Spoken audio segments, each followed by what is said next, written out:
Hello and welcome to Official Xbox 360 Magazine's OXM Report.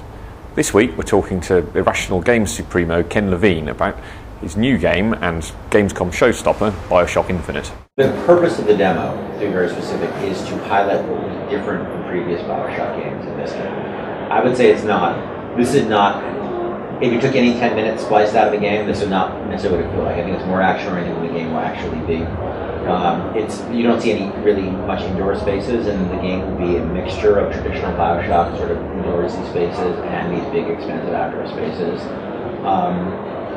There's not a lot of you don't see any character growth. You don't see any, a lot of weapon choices, but those things were things we had done in the previous games, and so we sort of didn't want to re-feature those because you could just assume that's part of a Bioshock game.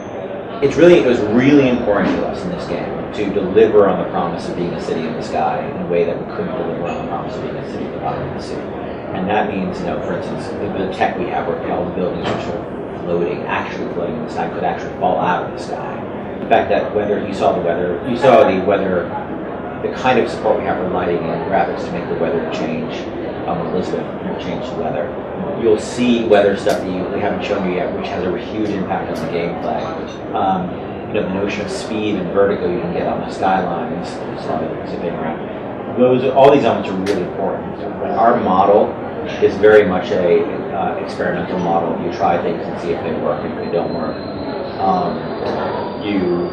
you try something else. I think that there are things. The lesson I took away from Bioshock 1 is that my heart is telling me it's the wrong thing. In the final boss battle with Atlas, I really didn't want a boss battle. We're not good at boss battles. It's not something that's in our culture. And my impulse was, well, I guess we kind of need this. And it was the wrong impulse because we don't need to do what other people do just because other people are doing it. And I learned that lesson to trust in that judgment a little more. And so, I think that that's what I took away and learned from it. But it's not like we know everything from the start, and we have we're not geniuses. We just make a lot of mistakes and learn from those mistakes and try something different. And we're not afraid to throw out work, and we throw out a ton of work.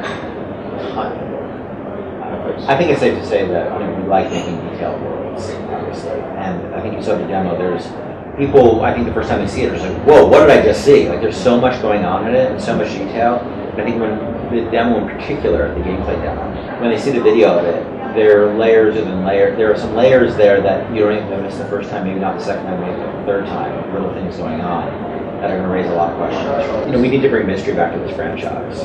And that was one of our core missions. And the sort of WTF reaction we got in New York to some degree was really fulfilling for us because we wanted that reaction. We wanted people to be like, wait, I don't understand.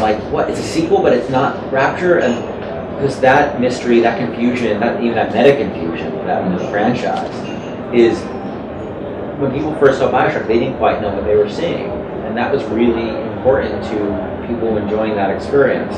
We needed to get back there. And so, some things we'll be talking about, and something we're going to remain a mystery till you play the game. The last thing, it wouldn't have been much of a service for me to tell people about Would You Kindly before Bioshock came out.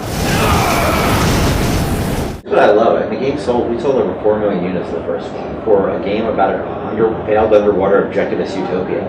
I think the audience is more expansive than what we think.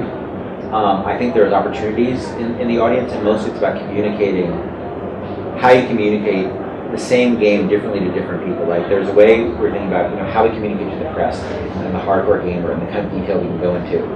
Versus there's a real visceral experience in this game, obviously. You can see, in terms of, and there was in Bioshock too, weapons and plasmids working together, here with the skylines and things like that. Fighting a Big Daddy is a very visceral experience. I don't think you need to change that dynamic or make it more I don't think it needs to be more accessible. I think it's pretty accessible as long as you can communicate what's exciting about the game to different people. For more information on Bioshock Infinite, pick up the latest issue of OXM, which is on shop shelves now.